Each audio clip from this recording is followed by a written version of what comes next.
Wilang et Pisui sont un jeune couple atayal qui vit près de Nan Hao, dans le nord-est de Taïwan. Passionnés par la culture atayal, ils ont entrepris en 2016 de construire une maison traditionnelle en bois recouverte d'un toit en ardoise. Autrefois, les atayals de cette région vivaient dans ces maisons dans la montagne, mais ils ont été forcés de déménager dans les vallées au cours du XXe siècle. Coupés de leur milieu, leurs traditions ont eu tendance à se perdre, mais Wilang souhaite continuer à les faire vivre. Pour lui, l'habitat est lié à de nombreuses facettes de la culture, c'était donc important à ses yeux de construire cette maison et d'y habiter. Traditionnellement, ces maisons sont semi-enterrées, environ 1,5 m se trouvent sous le niveau du sol.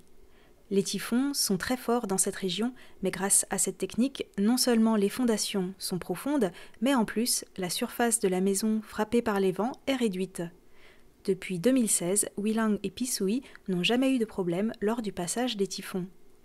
En été, il fait beaucoup moins chaud dans cette maison que dans une maison en béton. En hiver, il y fait bon aussi parce qu'un feu est allumé en permanence. D'ailleurs, la fumée sert aussi à protéger le bois des insectes.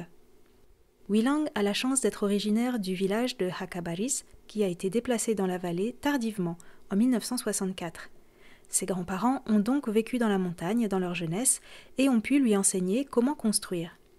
Autrefois, les villageois s'entraidaient pour construire, mais ce n'est plus le cas aujourd'hui, faute de temps. Wilang et Pisui ont donc fait appel à des volontaires. Plus d'une centaine sont venus de tout Taïwan pour donner un coup de main et quelques mois ont suffi pour que cette maison sorte de terre. Aujourd'hui, cette maison a permis à Wilang et Pisui de changer de mode de vie. Pisui se consacre notamment à la culture de la rami, une plante dont elle fait des fils pour tisser des vêtements.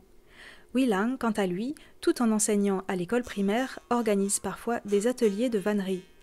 Ils cultivent aussi eux-mêmes une partie de leur nourriture autour de la maison qui se trouve en pleine nature. Wilang emmène de temps en temps ses élèves ici pour leur parler de culture atayal, mais aussi des valeurs qui ont permis cette belle réalisation. L'entraide, le sens de l'effort, le goût de l'esthétique et la persévérance. Pour en savoir plus sur cette maison, rendez-vous sur les ondes de RTI ou le site internet dans l'émission Les joies de l'éco-construction.